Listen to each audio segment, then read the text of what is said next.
Emiliano Shullazi zbardhi në gjykatën e krimeve të rënda planin që thuri me biznesmenin Ylvi Beqa, tashmë dëshmitari penduar në procesin kundër tij për të fituar tenderin për mbetjet spitalore në Ministrinë e Shëndetësisë, teksa u përballë për disa orë me radhë me ish-mikun e tij. Shullazi e pyeti biznesmenin nëse i kishte propozuar të kishin një biznes së bashku dhe cili ishte i afërmi i tij që do ta ndihmonte për të fituar tenderin. Biznesmeni pranoi se i bëri një propozim Shullazit, por se të gjitha pretendimet e tjera sa i do të ndërhynte te Ministri i Shëndetësisë aso kohë Ilir Beqaj për të fituar këtë tender, i cilësoi sajesa, ndonse dëshmitari pranoi faktin se ishte kushëri me ish-ministrin.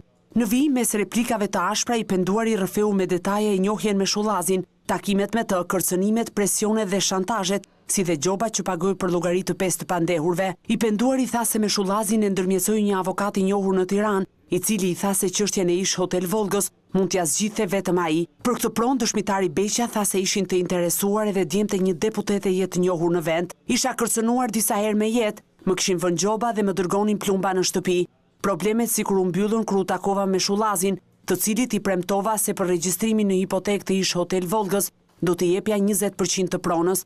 Përplasja mes nesh nisi në momentin kur ndodheshim në zyrën e noteres për të bërë kontratën.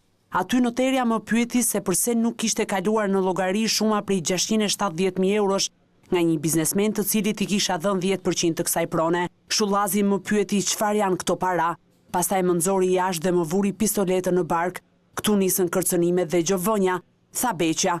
Pas regjistrimit të pronës, Beqa u shpreh se Shullazi e ka kërcënuar me armë duke i kërkuar t'i kalojë pronësinë e 30% të sipërfaqes së ish Hotel Volgës dhe shumën prej 550.000 eurosh, të cilat tha se i ka paguar në formën e gjobave. Vetëm në momentin kur humba gjithçka, vendosa të kërkoj ndihmën e prokurorisë, tha Beqa. I penduari i rrëfeu gjykatës se edhe kur ishte në mbrojtjen e zyrës së dëshmitarëve, banda ka vijuar me presionet e shantazhet.